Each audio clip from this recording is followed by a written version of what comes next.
Can you see my screen? Yes. Awesome.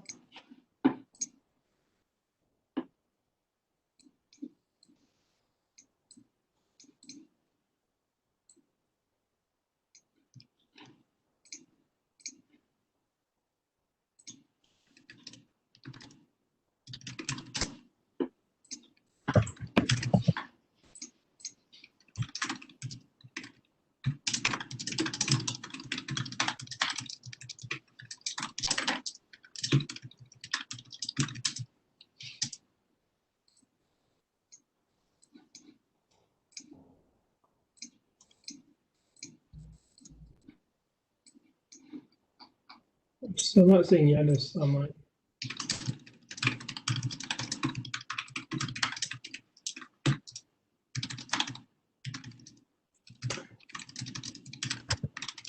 Hi, everybody that's just logging in. We're just getting a few last audio issues sorted, and we'll start in a minute or two.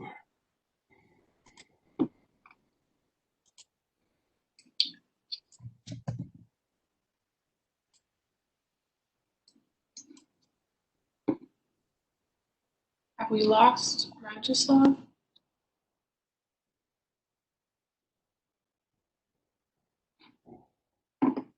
Looks like it.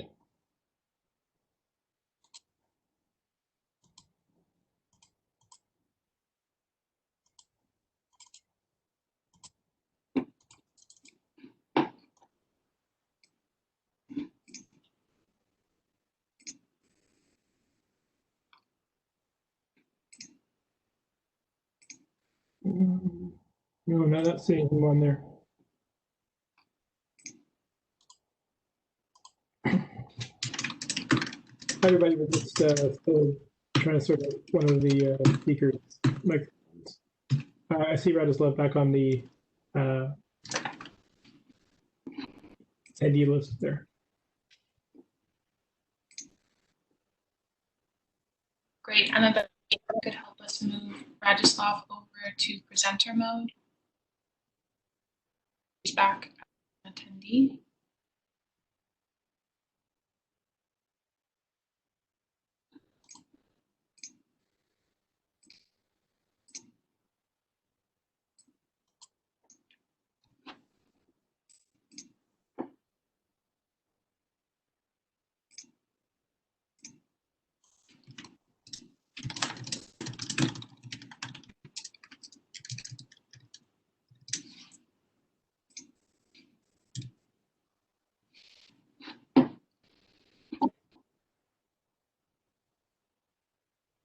See Silvana.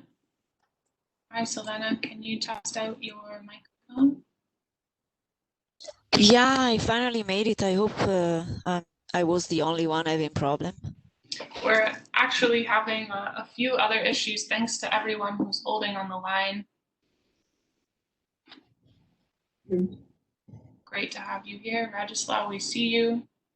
Hopefully we can hear you this time. You can unmute yourself. Yes, I can hear you, and hopefully you can hear me now. Great, great. Okay. Thank you. So I will work to troubleshoot with our final speaker, Yanis, as we start.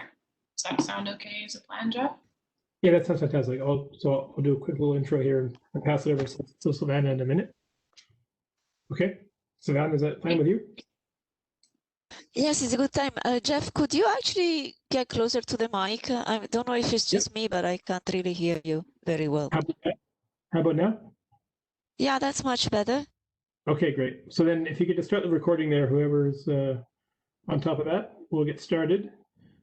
Great. Thanks everybody for joining us today. We're really excited about this webinar. This is part of the extractives-led local economic diversification community of practice, for those who don't know it that well. This is an online community and resource library and convening platform which brings together all the world's practitioners in the mining and oil and gas space when it comes to local content and issues to economically diversify economies from those sectors. We're really excited today because we get to kind of bridge over very, very explicitly into the climate transition and the green space, which we sometimes don't work in as much. So we're really thrilled to kind of marry those two worlds. And today we're going to be talking about economic diversification in coal-producing regions. Tyler, do you just want to mute your mic when you're typing? No problem. And then I'll pass it over to Silvana just in a minute, but from the World Bank. But for now, I just want to remind everybody that this is an online community, which if you're not a member, you can reach out to me or Kyla about registering. And we do a summary of the webinars after and put them online. We tend to do about a webinar every two or so months. This is the third actually in a kind of subnational themed series where we were looking at how we can maximize local content and economic diversification at the subnational level. And we'll be starting another series on transparency and reporting on local content and ELLED related themes in the next couple months. So that's all for me for now. I'll hand it over now to Silvana from the World Bank, who can kind of set us up before we dive into the conversation. Thank you, Jeff. So as usual, you have to bear with me for the usual introductory speech, recognizing our sponsors, the EGPS Trust Fund, which is managed by the World Bank Extractives Unit. This webinar is the last of a mini-series of webinars that explore the very profound links between mining operations and the regions that they are hosted by. As a reminder, the previous two webinars explore the local value creation in cities and regions where extractive industries are the main economic contributor, and the role of clusters in fostering economic development, innovation, competitiveness in extractive industries. That doesn't mean that being the last of a series of webinars, we are going to stop talking about this topic. In fact, it's a new area for us, at least for our community and our research, the ELLED research program, which underpins this community, is one of the topics that we intend to explore in much more detail, particularly focusing, of course, on linkages and economic sustainability, with a particular emphasis on climate sustainable economic linkages, as Jeff was saying. So without further taking away from the very rich discussion, I'm sure that you will agree with me that even if it took us a little bit longer than we expected to organize this webinar, it is all worth it. The quality of contributions is really exceptional. So I leave it to Jeff and Kyla to guide us through the discussion as usual. Great, Kyla, I do see Jens is on the call now. So make them a panelist, and we shall begin. So we have about 3 speakers today. We're really excited to kind of tackle this from a high level, a real kind of government level, and then actually a private sector level, because of course, if we don't have the private sector bought in and involved in these processes, we're not likely to succeed in our goals of diversifying. Can you just put the slide back on, whoever is in charge of that one? I'm just seeing Silvana, but that's okay. We have Michael Stanley from the World Bank, who will kick us off in terms of giving a nice view of the overall topic and the world. I don't. Sorry, Michael. You'll have to introduce yourself. And I can't see your title because the slide wasn't up. And then likewise, we have Yanis from Greece, who is going to be able to speak about the Greece experience trying to diversify coal mining regions. I didn't know until we started organizing this that Greece actually was the most dependent country in Europe on coal mining. So this is very, very timely and important. And then lastly, we have Radoslav from KGHM, Polish mining company, who's going to speak about their efforts and ideas on how we can diversify coal producing regions, and obviously Poland being another very coal mining dependent country.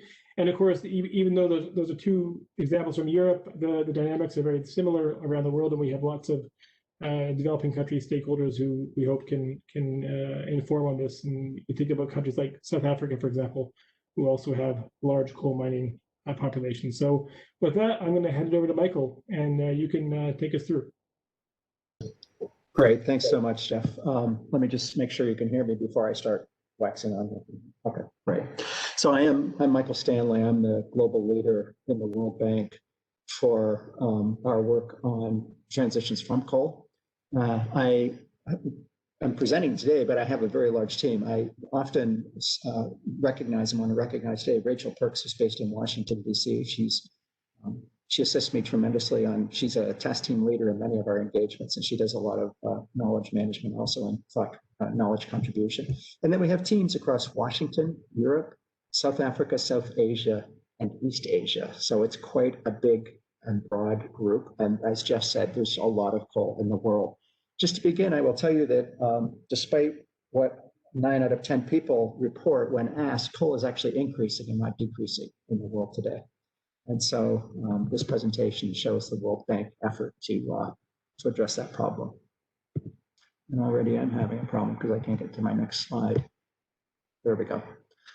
The World Bank began in 2017, a forensic review of our operations. We looked at about $3 billion of lending previous to that year in helping countries to close coal mines. You can see we looked at 2 decades of experience in Poland, Romania, Russia, Ukraine.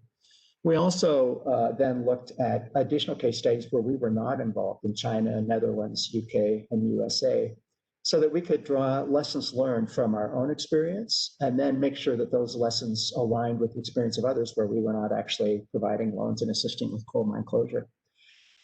That was a decade, 1990 and 2000 were 2 decades with a lot of disruption to coal. Interestingly, coal mine closures stopped around the year 2002 and didn't begin again until about 2014, as there was a period of global economic expansion. And so it was a rather quiet period in terms of coal mine closure. But since 2014, there has been a profound increase in stress on the coal industry as a result of improved energy efficiencies, and certainly what you've read about renewable energy penetrating into the energy sector, and then natural gas as a bridging fuel in many countries as part of the energy transition.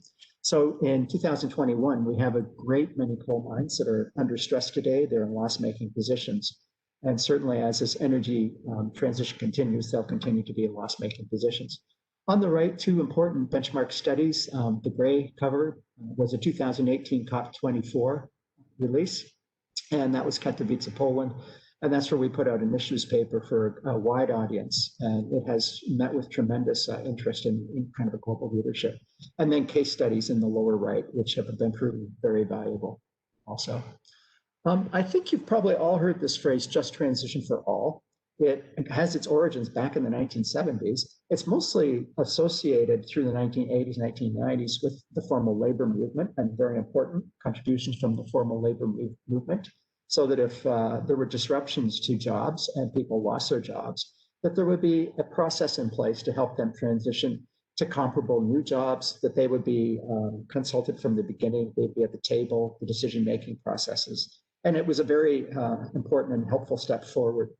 The World Bank has broadened that transition a little bit to look also at strengthening institutions to make sure that policies, laws, and regulations are in place to support that phase out from coal in this particular instance, and also that we can mobilize new investments, not just public sector investments, but importantly, private sector investments. And I'll speak to this remediation of land and assets. But I think the bottom line of this just transition for all is that we look very much at workers, direct and indirect, and also the communities and the regions in which they live.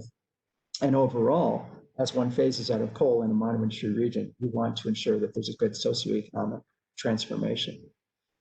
We look at 3 forms of capital within the region. There's human capital, workers. So can workers be reskilled and educated and therefore have access to jobs of the future, new jobs? We look very much at physical capital. If you think of coal regions represent decades of built up heavy infrastructure Often industrial processes, industrial development schemes and strategies have been wrapped around coal. Economic development schemes have been wrapped around coal.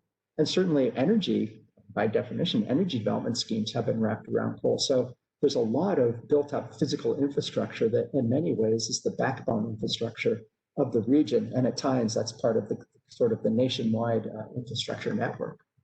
And then the third form of capital that we want to try and leverage is natural capital. We'll hear, I think in the Greece example, that a closed coal mine, especially if it's a surface mine, often represents a very large land package. In a world of over 7 billion people, a very large land package can have tremendous value if it's properly remediated and brought to a state that the next user is de-risked of the previous liabilities and can use it for a new purpose. So we focus on these three forms of capital as we go forward. Our approach is actually spread across a very long period of time. We work with clients to help in the pre-closure phase to plan and prepare. And that, I think, is one of the key messages that I will deliver this morning. Planning and preparation is a very important process, and it will determine the final outcomes. So the more the preparation, the better the final outcomes. It lasts for around 18 months, depending on the country and the World Bank Assistance Program. Closure runs for 2 to 3 years. It's very complex, very heavy process in terms of activities that have to take place. And then regional transition can certainly run for a much longer 10 plus year period of time. And we do cite some examples. The United Kingdom is still transitioning from coal after 40 years of the first closures. This is the same three phases as you saw with the timelines on there. And I'll just mention that it takes a lot of different development agencies working in collaboration. If you are familiar with the Just Transition Mechanism in Europe and the funds that have been allocated just in Europe alone, these are billions on billions of euros, billions on billions of dollars. And this will take a very, very long time and the concerted effort of many using different funding instruments, as you can see here. I just want to mention that we also are very appreciative and thankful to two of our trust fund sponsors, the EGPS, who are sponsoring this series overall, and then SMAP, which is the Energy Sector Management Assistance Program, which is also a World Bank, and it's in our part of the bank, the Energy and Extractives Global Practice. We took our lessons learned and came up with what we call a very simple 3x3 matrix. On the left, we have those three phases that I spoke to before: the pre-closure, the planning, preparation, the closure, and then that very long-lived, multi-year, even multi-decade regional transition phase. And the columns represent three big thematic areas. The first is the institutional governance, getting the policies, laws, and regulations right, making sure that you have an inclusive process. There's good stakeholder consultation. There's a lot of sharing of information. There's coordination, and everyone knows their roles and responsibilities. The center column, hugely important. It's to give attention to people and communities who are disrupted by this. And if you look at coal mining, we focus not just on the direct labor force and direct impacts to the community, but also the indirect, because the coal value chain from mine through to power plant has a great many different actors along there, small to medium enterprises providing goods and services. And so you'll find that the distributional impacts are tremendous on a coal mine closure, very large multipliers as you go along. And the third pillar is one that was sadly neglected in the 1990s, where more attention goes to environmental reclamation and remediation so that we can help to repurpose lands and use that as a driver to attract industry and investors into the region. I'm not going to spend time on this slide, only to say that a simple 3x3 matrix, as with all things in the World Bank, there's more detail behind the matrix. And what you see here are of the many different topics that we assess and look at when we begin to work with the government. We'll assess the policies, we'll assess the process for stakeholder engagement, look at spatial planning, coordination, et cetera, et cetera. And so this tells us where we need to reinforce gaps, fill gaps, and then certainly strengthen the process overall. I can tell you with great certainty that there's an even more detailed version of this. It has about 70 different entries on it when we're actually out in the field doing an assessment. So it is a very detailed, very comprehensive. And again, the final objective is to identify strategies and to identify projects that help this region to transition. Now, I'm going to show you 3 slides from a 20-slide deck. So I will just show you 3 slides that I have selected because I think they fit well to this ELLED story and the ELLED principles that we use. The first slide is in the pre-closure phase, and it's to really address policy gaps. You find that many countries don't have a decarbonization or a coal phase-out policy environment. They have not committed to a just transition for all. And so that's the first very important step to get them to declare that they will focus very intently on workers, communities, and good environmental stewardship. The second is that any great transition begins with a solid plan. And so we are helping coal regions to prepare these transition strategies or plans. There's one for each region. And that takes about 18 months. And that previous matrix that I showed you shows you all of the considerations that go into that. And then the third, and Jeff mentioned the subnational in his introduction, it's very important to have good transition projects. These are projects that the public sector and private sector can invest in and know that they are going to assist with a coal decarbonization and just transition. Increasingly, we find that there's a gap in terms of coordination. And so during the closure phase or even pre-closure phase, increasingly we are recommending to introduce a special purpose entity. It can be a state-owned enterprise, it can be part of a ministry, a collection of ministries, it could be national, subnational, it could be a standalone commission. There are many different countries have different versions of a special purpose entity, but it's really very important to liaise with investors, to do a lot of pre-permitting of lands and assets as they are environmentally remediated, manage finances and be a consolidation point for finances and funds coming down to the subnational to local level, and to manage that labor transition. So if the special purpose entity is speaking with the renewable energy developer, we know that in terms of reskilling, renewable energy and battery storage may be a space to give consideration to. The regional transformation, this is the third of 3 slides. This is a very simple version of what will take place over 10 to 15 years, but to look at very viable transition projects and help the local regions to define them, to work with the central governments, with the municipalities, with the labor, the unions, every non-governmental organizations, everyone comes together and you pilot these and then you see what works well, and you replicate that and take it to scale across the region and other regions. And that which didn't work, do a lessons learned, find out why, perhaps try it again somewhere else. And you'll see on the right a number of sort of very common areas where these coal regions wish to sort of crowd in new investments. One key message is only spend as much public sector money as is necessary to de-risk and attract the private sector going forward. So that's a very simple version of this overall application of this methodology. Let me just close with a couple key remarks.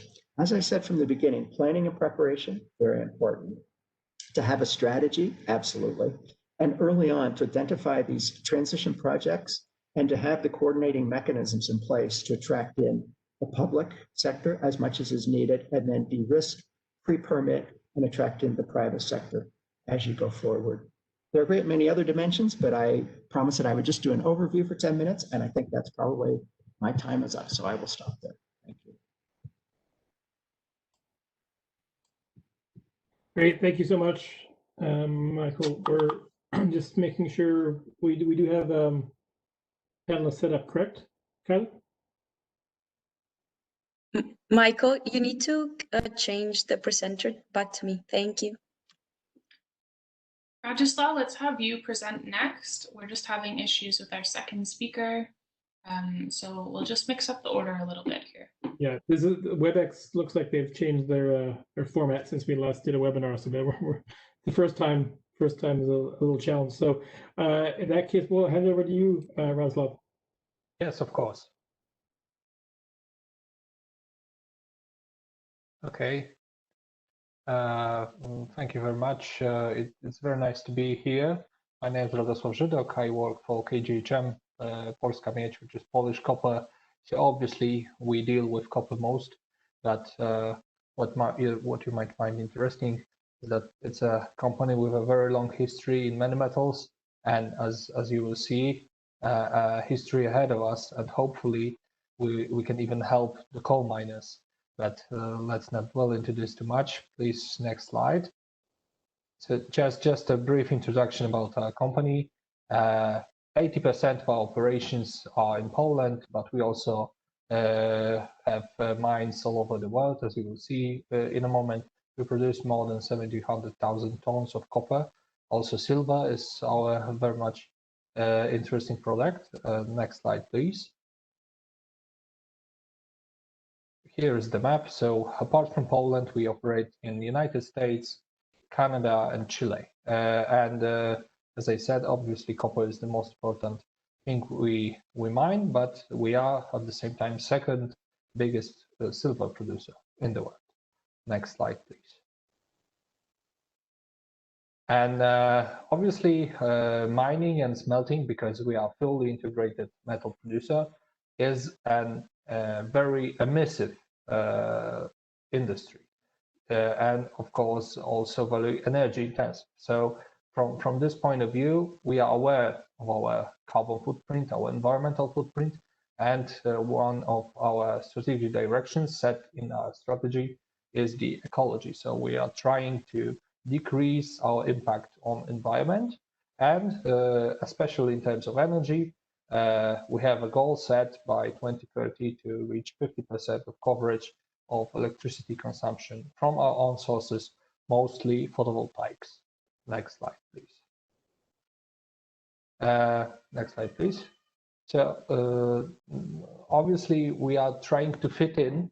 That's why we have this photovoltaics and renewables programs, and we are trying to decrease our environmental footprint. But this is mostly about protecting our industry to let's say make it feasible in the coming years. But at the same time, we see a very interesting features of our industry that can be helpful for the coal transition. So first of all, just a short geographical information. In Poland, we mine in a Lower Silesia region. Just 80 kilometers from our mines, there once was a big basin of hard coal mining in Wałbrzych. And let's say 20, 30 years ago, during the transformation of Poland, it was closed. KGHM, as I said, is there for almost 60 years now. So we've seen the history of degradation of a part of our region due to the closure of mines. And we are trying to do what we can not to let our part of the region to undergo the same process, because our company right now, it's more than 30,000 employees, and if we count the families and cooperators, contractors, it is several 100,000 of people who we are, let's say, responsible for to have a good work for them. Next slide, please. So right now, KGHM is operating on the deposits on which we started in the 1960s, 1970s, and there's still quite a lot of copper left for the next 30, maybe even 40 years. But at the same time, there are some deposits in Poland, north from our area, where there's still a lot of ore to be taken from underground. And right now, we are fighting for this concession. We are trying to get them. We have some opponents, let's say, other companies who are willing to get there as well. And the ministry is still deciding on who should be there. And this is an opportunity to start new mines. This is a simple thing, that there are some deposits on which new mines can be opened at the same time as our mines will still operate. And we believe that those deposits, because they are the biggest in the European Union, we are the biggest mining producer of copper in the European Union. These are the key to the green transformation, because copper is necessary, or I can even say indispensable, for these new technologies like renewables, smart grids, electric vehicles, and so on. Without those metals, those technologies are not feasible. And at the same time, right now, it's mostly from import. So Europe is trying to get green, and at the same time imports a lot of metals with very high carbon footprint. Some say that there's the difference between carbon footprint of metals produced in Europe and outside, let's say China or Asia in general, it's like several times bigger in Asia. So we believe that if Europe wants to turn really green, it has to look at its carbon footprint not only in the production. So obviously all the mines or smelters operating in Europe has to have these higher standards, but at the same time we have to look at the consumption of metals that we use for these new technologies. And this is a chance, obviously, for companies like ours, but in general for Polish economy and for new mines to be opened there to produce metals for European transformation. Next slide, please. And this is what we believe is the only realistic idea for the coal miners in Poland. As it was said today, Poland is by far the most impacted country in terms of how many jobs are still there, because it's more than 80,000 coal miners in Poland, in hard coal mining, not counting the lignite, not counting the electric power plants that are being fueled by coal. And it has to be some idea for those people. For most of them, it will be only early retirement. But for the younger ones, there are some ideas like maybe they will build wind farms, maybe they will install photovoltaics, but I don't see it realistic. For those who are trained to be a coal miner, there is an idea that they can be requalified to be a copper miner. As I said, it has happened that there were some mines in our region, coal mines, and some of the miners already went through that requalification, and it is happening at this moment, but not on a large scale. So we know it's feasible, and at the same time, it really can generate not some few jobs, not like hundreds, but even thousands. So it may be the only real possibility for this big number of coal miners to requalify. Next slide, please. As I said, this has already happened. One of our ex-vice president was even there. He started in Wałbrzych, hard coal mine. After 2 years of training, he switched from hard coal to copper. So he moved this almost 100 kilometers and then moved through all the career steps up to the level of vice president. And as he said himself, there are quite a lot of people who went through this way and who are really happy that they did so, because let's say our employees are well paid. Of course, it's not an easy job; it's a tough job, but it's it pays good. We care a lot about not having accidents. We invest very much in new technologies. So if you want to stay in the business and to earn as much as you did, this may be a real possibility. Next slide, please. And now a little bit about what is stopping this problem, what is stopping this project, and what can be, what can help them in the future. Next slide, please. So what we are seeing now is that we, as a metals producers, we compete with companies from all around the world in terms of copper production, but any other metals, let's say aluminium and so on. The competition is mostly in China, or other Asian countries in which this level of regulation, this level of standards they have to apply is much lower, and this is seen on many indicators. Here's just one of worldwide governance indicator. It shows that this regulation level in Europe is the highest, and it is so high that it really is stopping business, or at least it makes it much more troubled. Next slide, please. What we see exactly in this case of new mines, we would love to have new mines operating on new deposits, employing another 1,000 of people, generating value added and so on. But right now, we can't even make the first step. To get a concession, we are waiting now 7 years to get a concession there. After that, we'll have to go through the process of environmental impact assessment, then the environmental permit, water permit, and so on. Before you can even start the building, the drilling of the shafts, it can take up to 10, 20 years. And there are, of course, costs behind waiting. And there's a risk that many board members would not like to take on them. So if there is a possibility to invest in some other part of our business, like, you know, some new smelting technologies, we usually take those with less risk. And right now, as I say, I'd say that it's very risky to try and to build a new mining business in Europe with all the regulation. And as I said, at the same time, we are competing with those that are not on this level.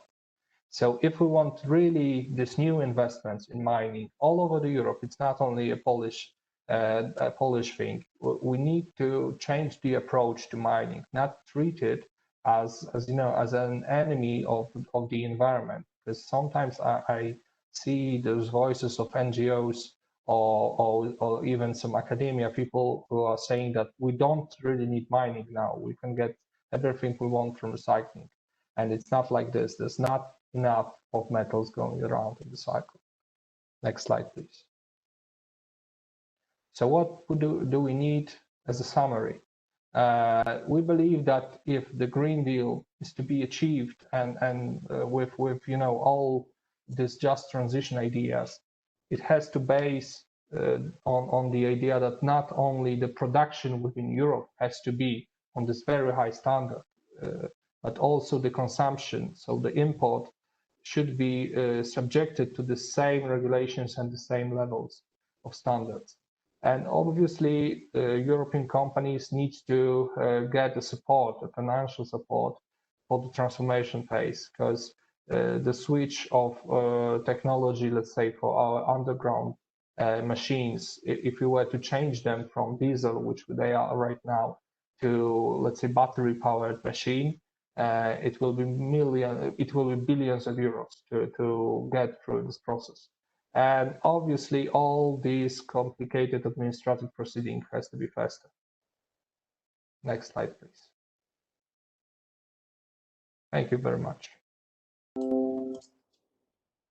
Great, thank you very much. I think it's a really important perspective. We've been talking about how to transition all these economies in Europe, and there's a big focus. Europe just launched its raw material strategy in the fall, and there is perhaps a lack of on-the-ground regulations on the supply side to match some of those desires to have green minerals. So I'll be interested to hear in the Q&A discussion some of Michael's thoughts on this particular point about sort of how we can transition economies to different sectors if those other sectors aren't necessarily set up regulatory-wise. So that's really interesting. So I'm going to now send it over to Yanis from the Greek government. I'm just going to make sure, Kyla, we're all set up. Yes, Yanis, you should be able to unmute yourself now. Yeah, and I just want to add, so a couple of housekeeping points. So everyone can now start putting in questions into the Q&A. And when we get to those Q&A, if they're typed out, I will, pass them along to the speakers.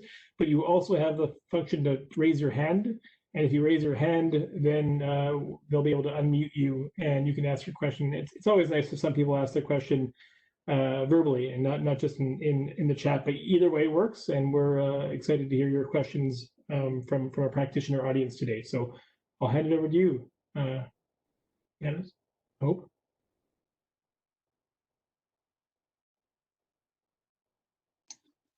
Hi, Yanis. We're not getting any audio input. You are not seeming to be muted.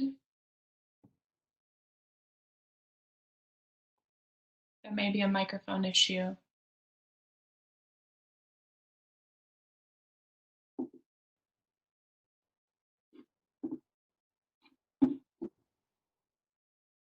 You will get there. Just one moment. Like I mentioned, this is the new WebEx platform has been changed since our last webinar, so there's some growing pains. Emma, any suggestions from you as to how to get our speaker's microphone working?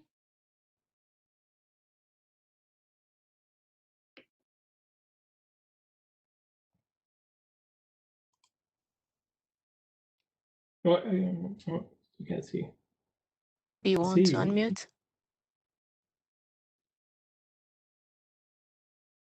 You're unmuted, Yanis, which makes me believe it might be something on your side of the computer in terms of audio access.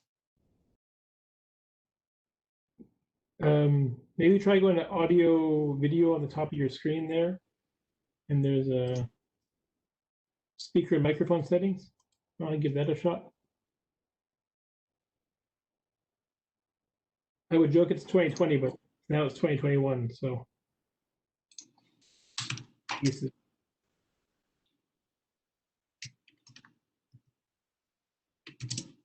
Right, not.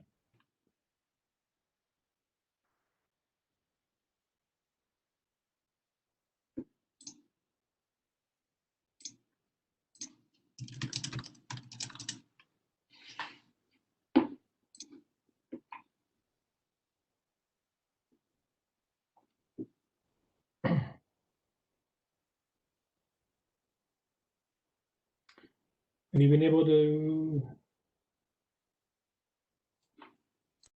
is there a test setting on your audio and video, perhaps?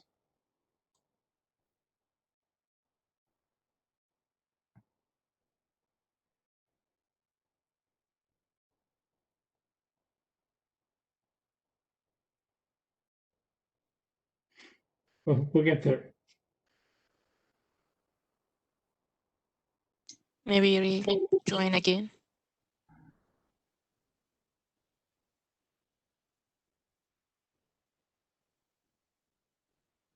If you have headphones, you could give that a try. Otherwise, maybe logging out and logging back in would be our best bet.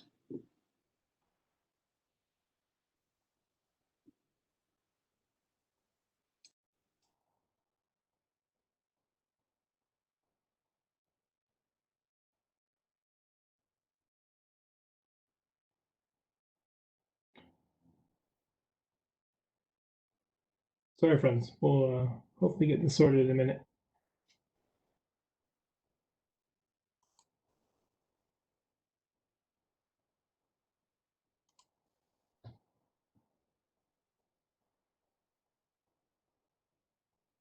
Maybe while we're just waiting, Michael, if you have a quick thought, observation based on Radoslav's presentation. Yeah, I have a couple observations actually. That first, I thought it was a great presentation, and thank you, Radoslav. I quite agree that coal miners, if they're young, and most of these young coal miners are very sort of digital era coal miners, they can transfer more easily to other mining operations. So we have a few countries where we're going to try this. There's your countries where they have a large coal mining industry, but they also have the potential for or already are producing metals and minerals. And so, as Radoslav said, the low carbon economy is a tremendous demander of metals and minerals. So it's a nice transition for these workers to go across.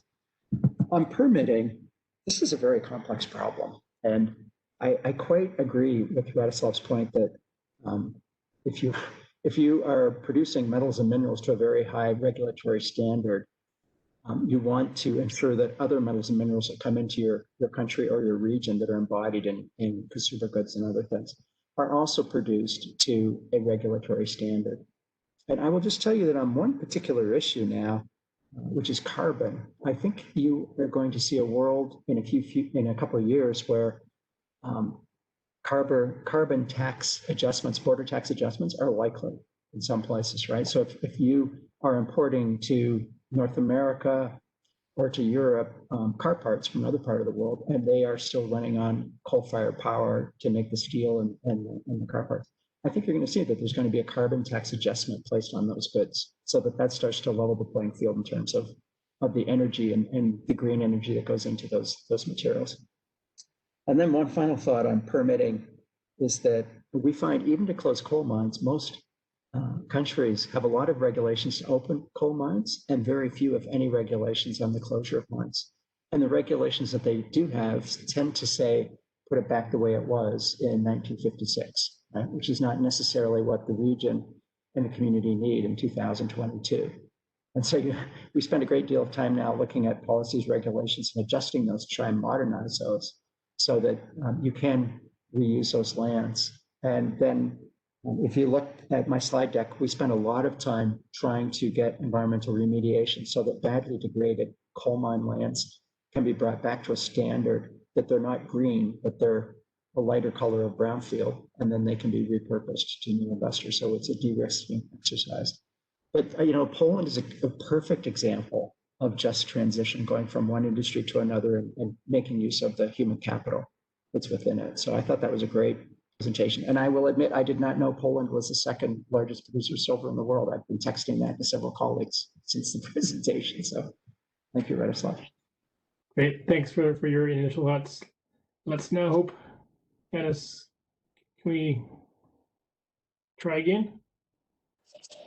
Can you hear me now? Yes, there we go. Yes. We made it. Okay. Just to make it more interesting. Yes, exactly. The anticipation to listen. Yeah. Okay. Thank you very much for having me here. I feel really grateful, and I would love to share what we are doing here with you, and to get your ideas, your impressions, and of course your advices. I am in charge of the legal team here in Greece, who actually has been taking this big responsibility to implement this vision. It started like a political vision that wanted to go further than the European vision. If we can move to the first slide, please.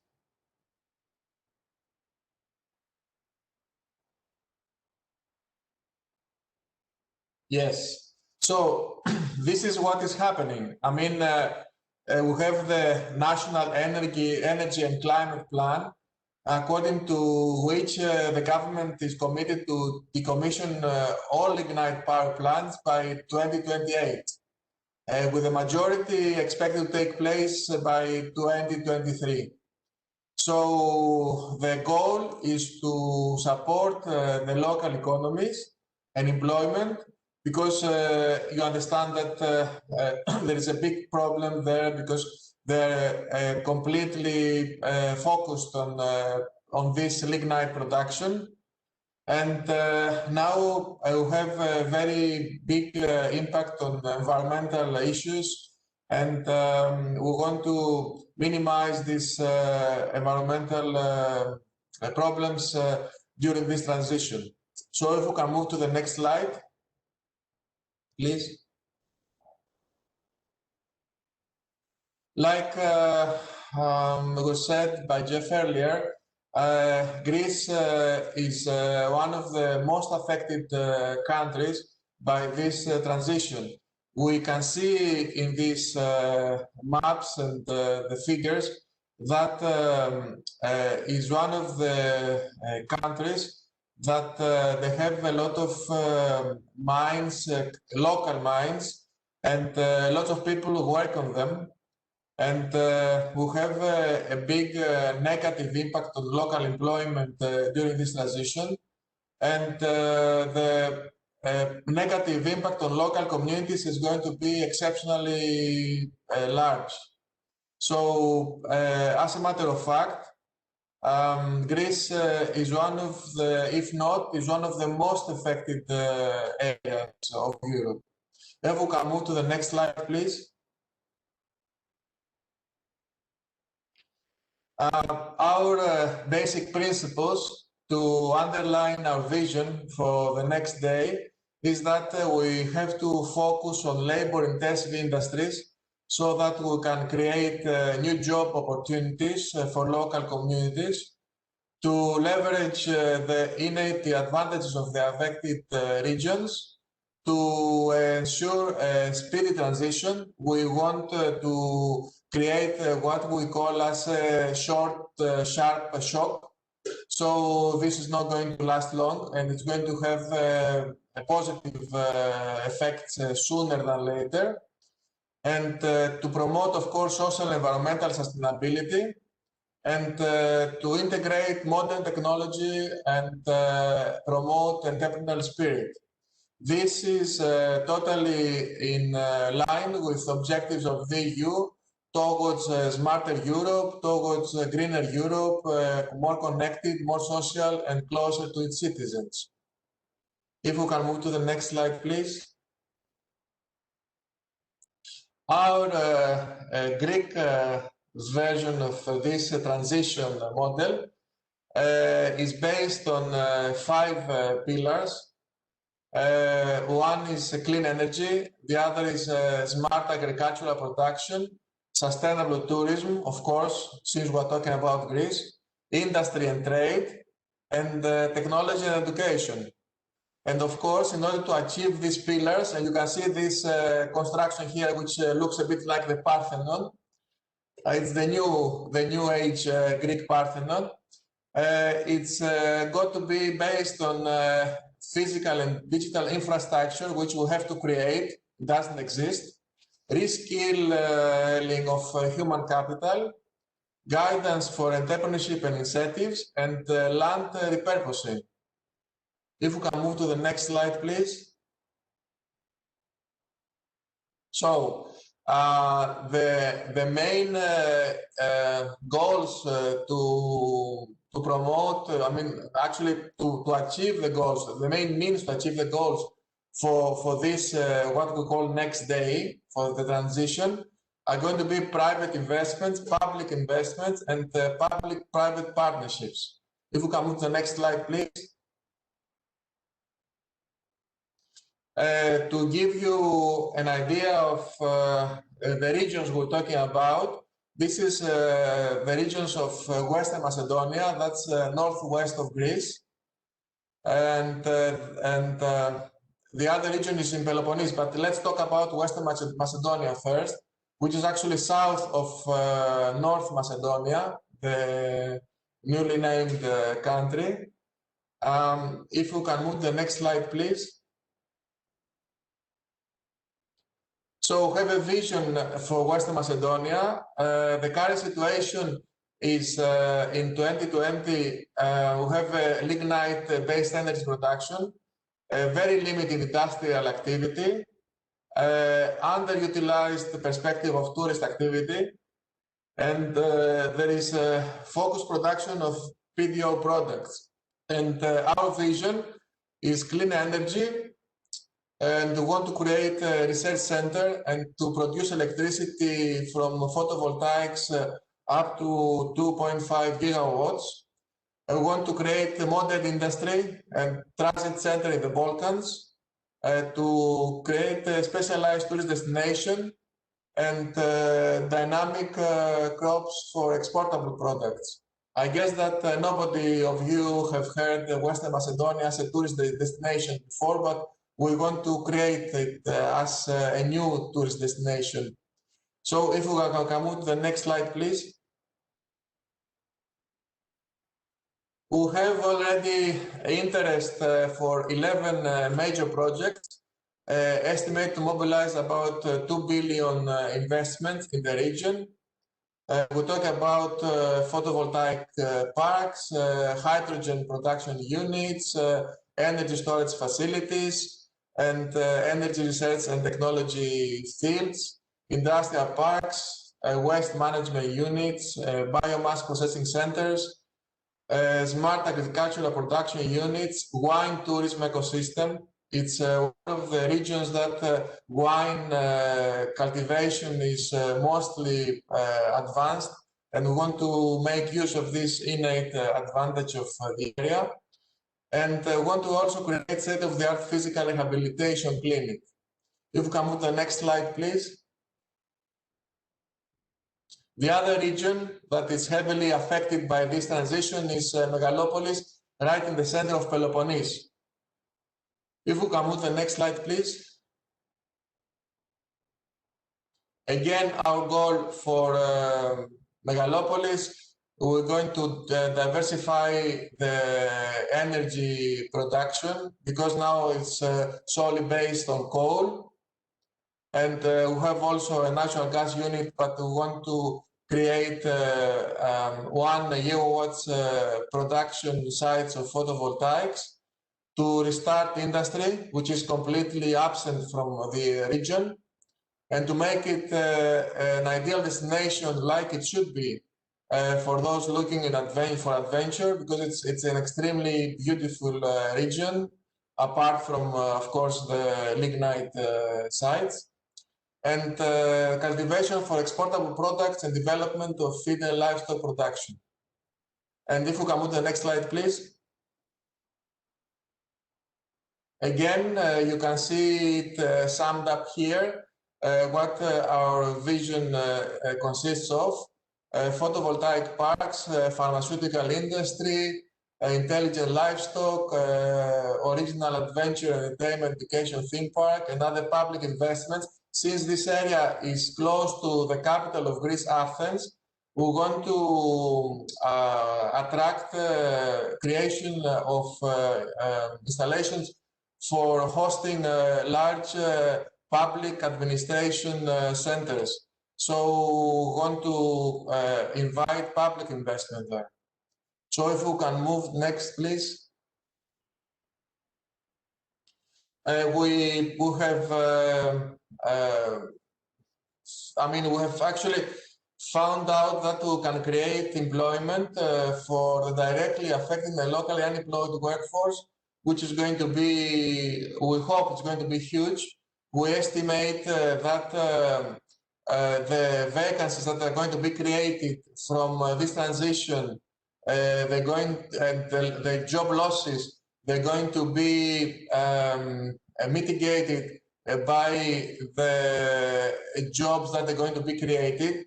So we're going to create more jobs than the jobs that are going to be lost. And that's going to be our biggest bet.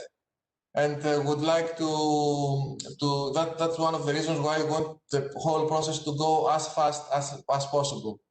If we can move to the next slide, please. Of course, this is going to involve reskilling of the workforce, because the specialization for workforce is very low there. So regarding the agricultural production, we need horticulturists, agronomists, winemakers, farmers, stock breeders, and of course we want catering and tourism professionals and administrative staff. And if we can move to the next slide, please. We want a very rapid implementation via the enactment of special legislation of specific areas. I am, like I said, in charge for this legal process, and we want to create incentives to actually redraw the urban plans, and to create special urban plans to proceed with project financing, land exploration, public investment, and last but not least, to establish fast-track licensing processes. I don't know, or I have an idea of that we're very much lagging behind the rest of Europe as far as licensing processes is concerned. And we'll have a big catch-up to do on this, but we are on the right track, I believe, now. If we can move to the next slide, please. The idea is to actually create incentives and targets. The incentives are going to be divided into 3 groups to attract new production processes, to maintain the existing operation wherever it's possible, and to support individuals. And actually, the way we define incentives and targeting, to have to determine how the incentives are going to take into account all the communication that has preceded with local entities, local entities is one of the key factors and players in our process. And the main goal is to make the most of all available sources of funding, including the three pillars of the Just Transition Mechanism, and to utilize both national and European funds. And of course, we want to create incentives that mobilize and activate specific investment projects. If we can move to the next slide, please. So this is figures that we hope it's going to work. I mean, the initial estimation concerning commercial loans, equity, subsidies, loans on favorable terms is going to create a very large amount for finances. And we really hope that this is going to be the case. Of course, now we are not in a position to know exactly how this is going to work, but we want to create a solid legal ground to be able to attract this investment. And if we can move to the next slide, please.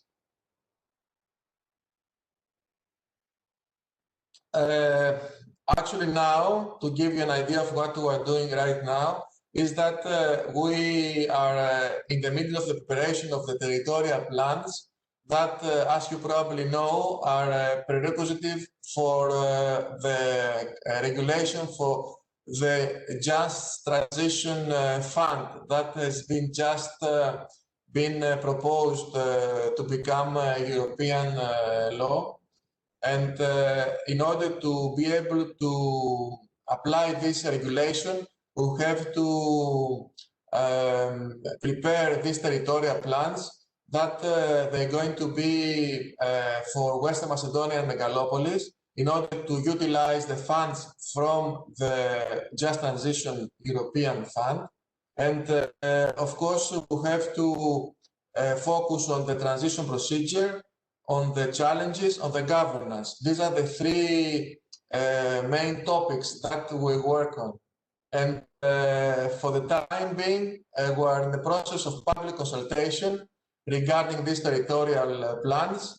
And it's very important for us that we have all the key players involved in this consultation. If we want to move to the next slide, please. I give you an idea of how these areas look like, and we have digital maps of the cores of the lignite mines and the delignification areas. These are being provided by the main education institute in Athens, which works with us. So you have to excuse me that some of the terms here are written in Greek, but I give you an idea, if we go to the next slide, how we see these lands to be developed. So if you can see here, we're talking about big areas for photovoltaics, industrial enterprises zones, as the position areas, lake reservoirs, recreation, sport and park areas, rural zones, forest. We're going to keep forests there and create new if these forests have been destroyed. This, the map you see here is a part of the Amindio lignite area that's in Western Macedonia. If we can move to the next slide, please. Is another big, that's the biggest mine actually in Greece. That's in Western Macedonia again. So we want to have these main zones in exactly the places where the mines used to be. And these are new land uses as they've been organized so far by the Polytechnic, the university that I told earlier. And the next slide, please. And we have the Megalopolis lignite area, which is slightly smaller than the others.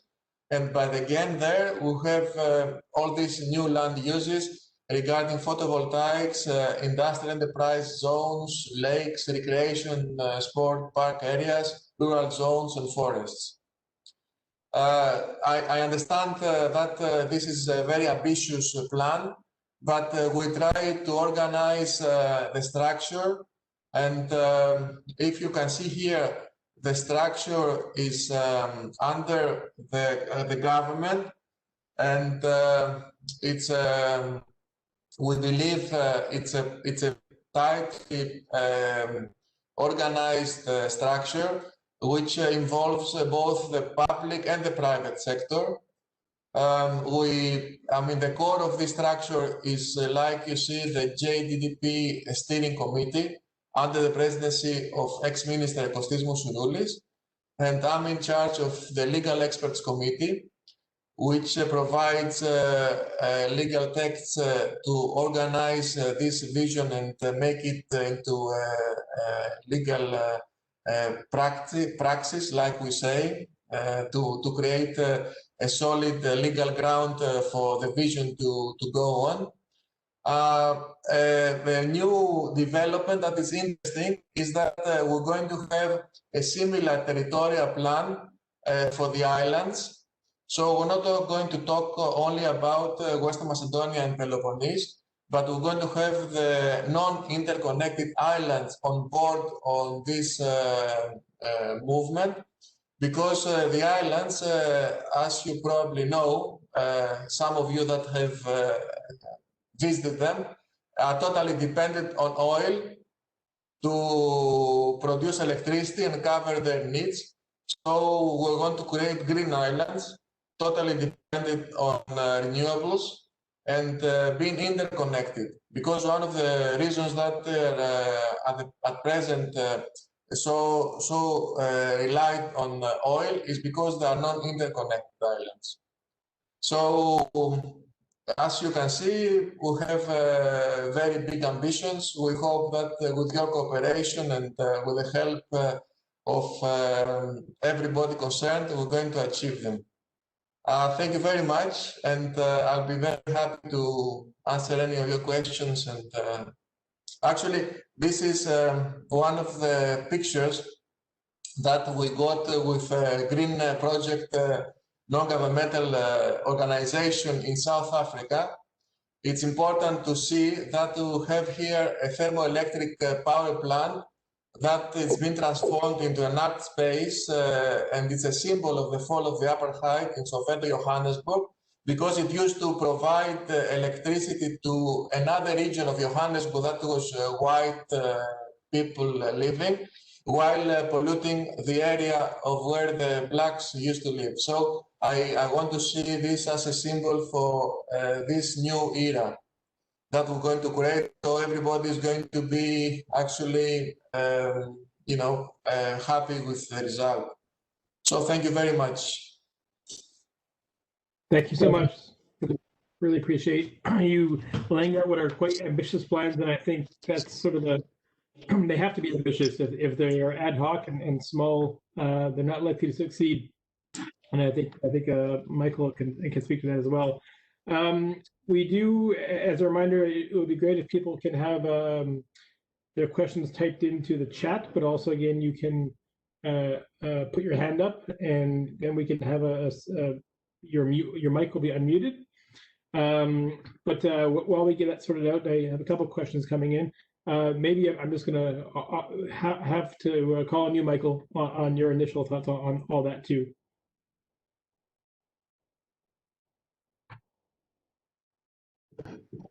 I think that's a great illustration of a comprehensive planning process. The World Bank was quite involved in that planning process in Western Macedonia. So I think that it illustrates that a long journey begins with a good plan and identifying viable transition projects.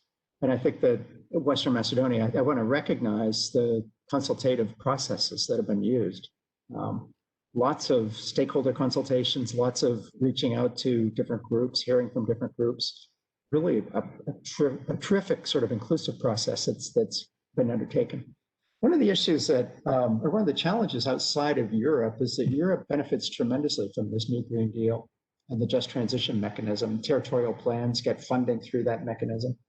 And so the challenge we see globally is that other countries just don't have that. They don't have those high-level policy drivers that the European Union, Greece, everybody inside the Union benefits from. And that is a good model. Obviously, it's a great model, but it's one that doesn't exist elsewhere in the world. So I think we'll have to think about how do you take the best of that European experience and export it to places like South Asia and East Asia, where there isn't that sort of high-level policy commitment to green growth. So, but yeah, thank you, Yanis. I thought it was an excellent presentation. Great. We got one question here from George Schaefer at GIZ, and he's asking about new and innovative industries in this transition phase for these countries. And I think Radoslav made a very good point that, you know, I think it was Joe Biden, but I can't recall which American politician sort of was essentially mocked quite much so for saying that coal miners will need to learn how to code. And I do think that we have this sort of tension between trying to be ambitious and being innovative and thinking about new sectors. And I think the Greece example with lots of sort of using your comparative advantage in things like tourism, using the natural beauty of the area as an advantage. But what about something more, you know, perhaps more innovative, or is that maybe a distraction? I mean, that's a question I think for all three speakers.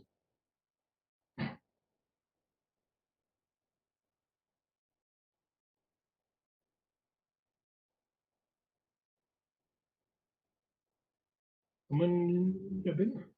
Who do you want to go first? You're speaking now, so you start. Okay. The European Commission ran a coal regions and transitions platform. Western Macedonia, Poland are two members of that, the coal regions.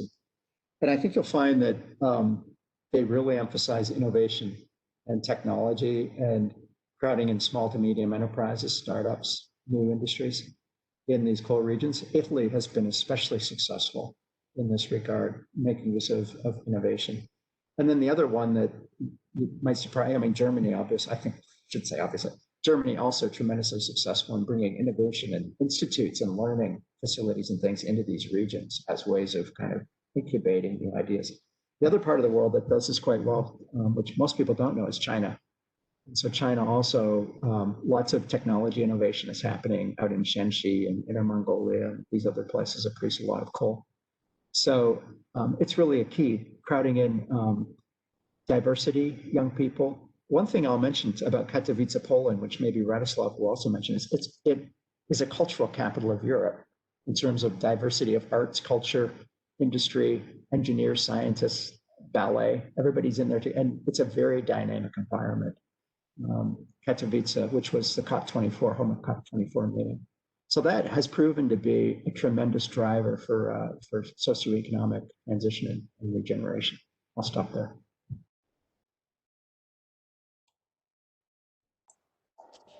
If I may, of course, in Greece, innovation is our top priority, and especially in those areas that they have so much, been directed towards only this lignite production. We have a big problem, like in other countries of Southern Europe, that the most specialized workforce leave, and they have problem with this, and especially if you take in account that Greece has just been gone out of huge financial crisis. And on top of that, those areas during the last year has been mostly affected for some reason by the COVID pandemic. So, like we say in Greek, one bad thing is followed by many. So we want to create a new production model in those areas but we want to make it as more attractive as possible. So that's why we are in the process of mobilizing funds that the other areas in the world do not have access. And one of very big source for these funds is this new Recovery and Resilience European Fund. That's also going to be on board in this big procedure. So I understand what Michael is saying, and we appreciate that we have access to these sources, and we try our best to make best use of them. But in doing all this, we always have to remember that we talk about people, we talk about lives, we talk about families and jobs, and we want to be in touch with those. And besides this pandemic, we try to have an open channel of communication. And that's why we are getting involved very frequently in these procedures for consultancy and getting back to the roots and to the actual fields, not only talking about offices and administrative centers. So that's one of the I think key factors if such a big project is going to be successful. Thank you. If I may, I'd say that there's quite a lot of innovative ideas and projects coming into these regions that are being affected, or I can say more that those regions already are one of the most technologically advanced, as it is in Upper Silesia in Poland, this most coal-dependent region. We as KGHM, we operate a little bit to the west from the Silesia where the coal is, because the coal mines in our region were closed 30 years ago, as I said. But we can see that those regions that still has this problem can get rid of it by just relocating some of the workers. This is an idea that we should consider, because if there's 80,000 workers who are paid very well, I'd say, for Polish standards in the coal mines, if they are willing to find a job only within their region, it may really be impossible to give them an opportunity to get on the same level. And as they are hard workers, I believe they will very much fit in our minds. But this requires moving, let's say, 300 kilometers. It's not like you have to change all your life. Yes, you have to relocate. I am afraid there's not too much discussion about this when we are speaking about this regional help. It's like, okay, so this region is affected, let's help here, let's invest here. And as Michael said, Katowice is already very much a beautiful city with a lot of things happening there, a lot of investments.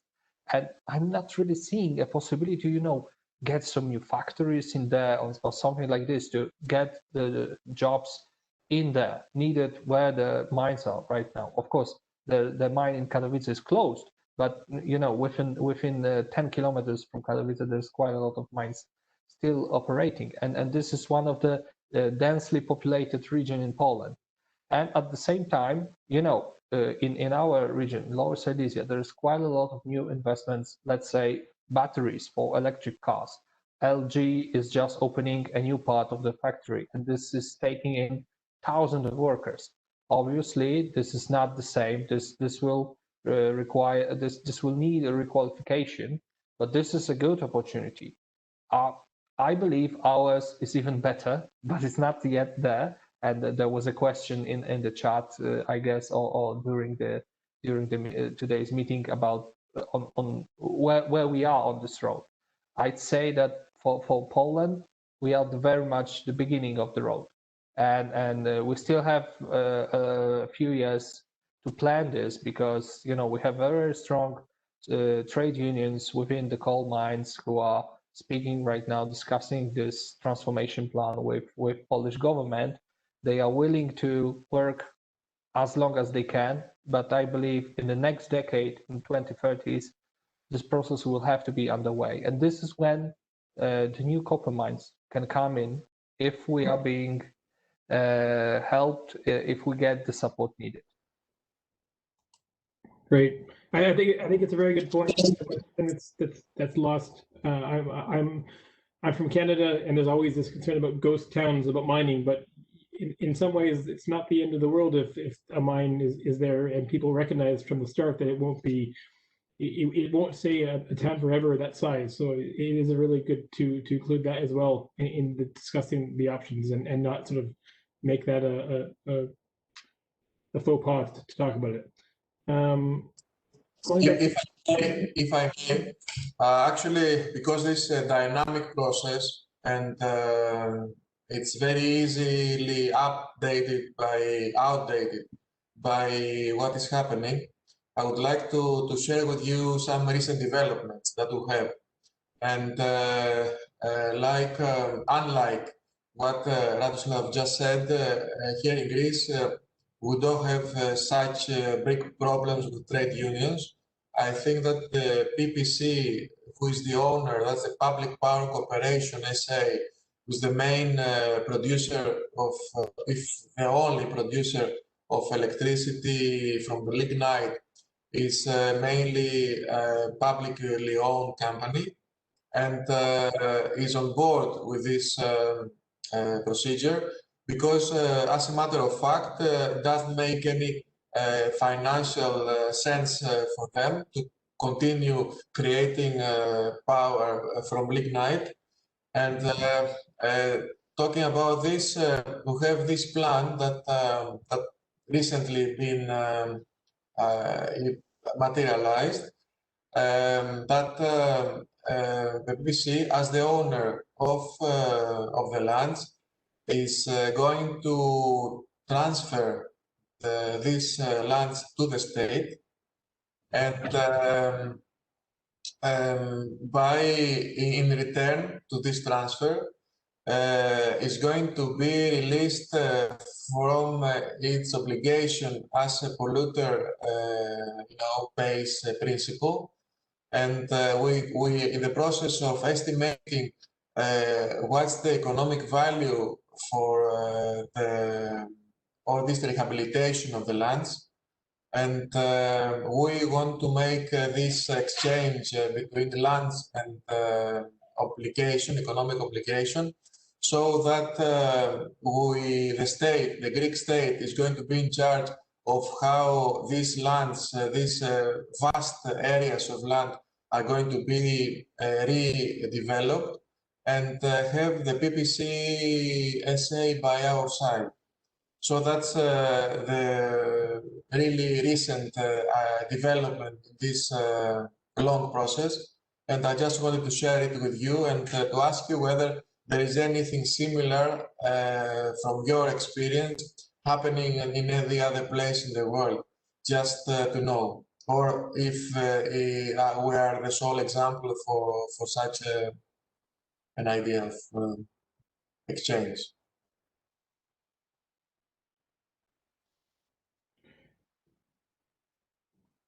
Michael, it'd be great if you could touch on that one. I also have a question here. Kai has asked, how is the World Bank work on just transition different from what the European Commission START platform offers? And how these two streams or similar projects overlap and can complement? So maybe if you want to handle that question and touch on this other issue. Sure. I'll do the second issue first. So we collaborate with the European Commission, actually. We have been a contributor to the Co-Region and Transition Platform for 3 years since it started, 2.5 years, contributing knowledge and participating in discussions. We, together with the European Commission, have incubated and started a new platform for Western Balkans and Ukraine that has most of the structure of the European platform. It's been a little bit updated and modernized, but most of that. And that's been very successful. And then that allows us to do twinning now between Western Balkan and Ukraine coal regions and European coal regions. European coal regions have a lot of experience, lessons learned, and they represent excellent case studies across from Germany, Netherlands, France, Poland, all of Europe. So we do that in partnership and in collaboration. And then in addition, the World Bank actually helps coal regions inside Europe on trust-funded monies from the European Commission to help those regions prepare plans, transition strategies. We did for Western Macedonia, the presentation we saw. So the World Bank is quite involved inside Europe and then in Greater Europe, working in collaboration with the European Union. To Yannis's point, it's an interesting model.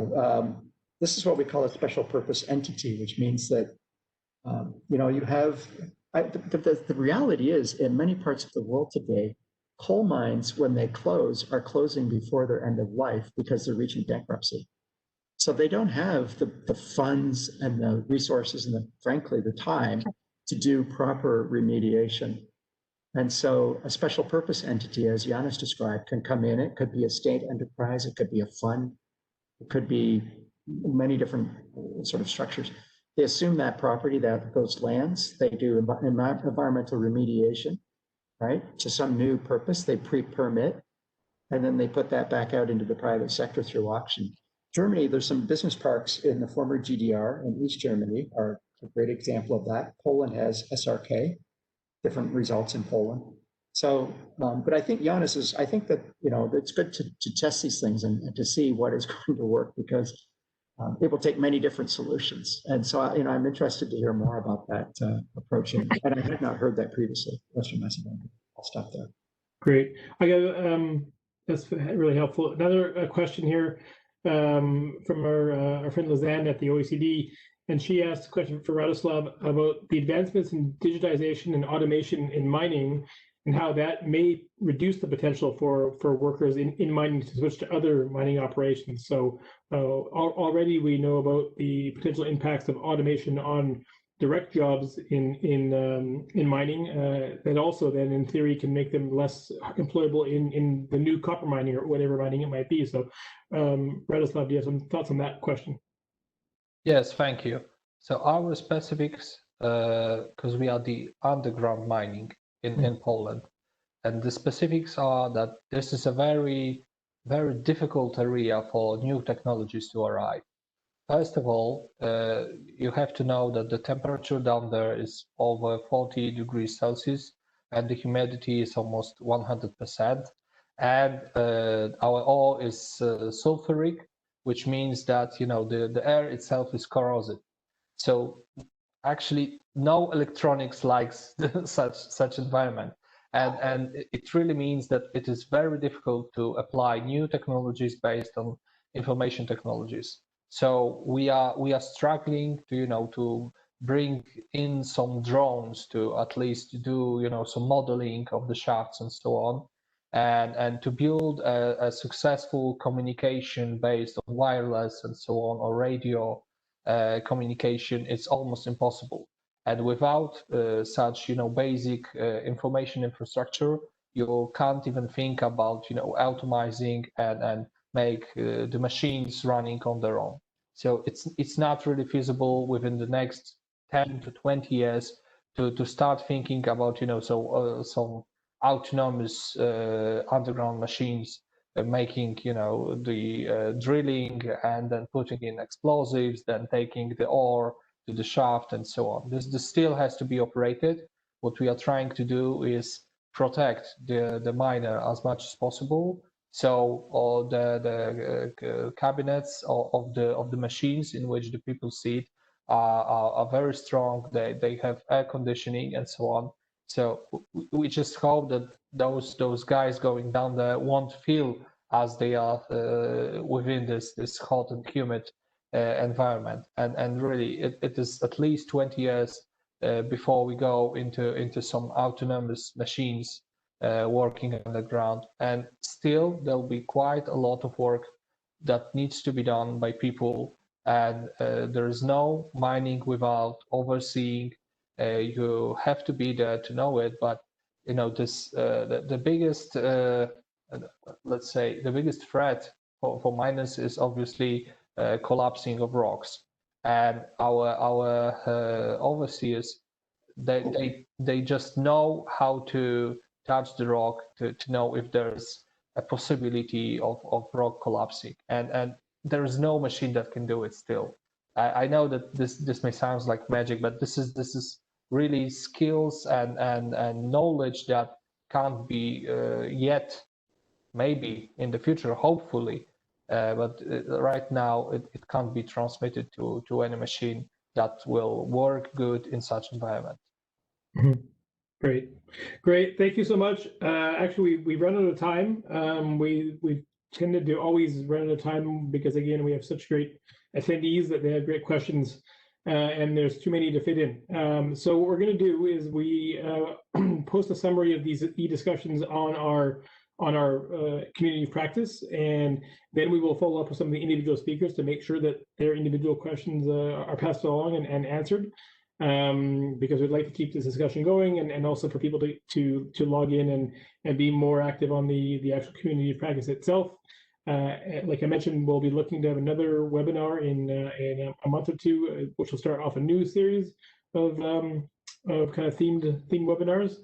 So really appreciate our speakers today. It was a really exciting conversation, and also the questions and attendees. And thanks very much, everybody. Thank you. Bye. Everybody. Bye-bye. Posted soon. Bye.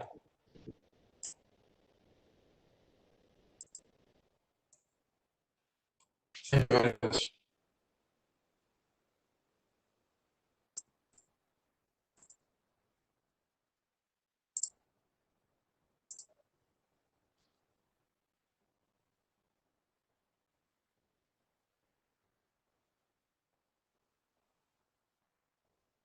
Ναι, σ' ακούω.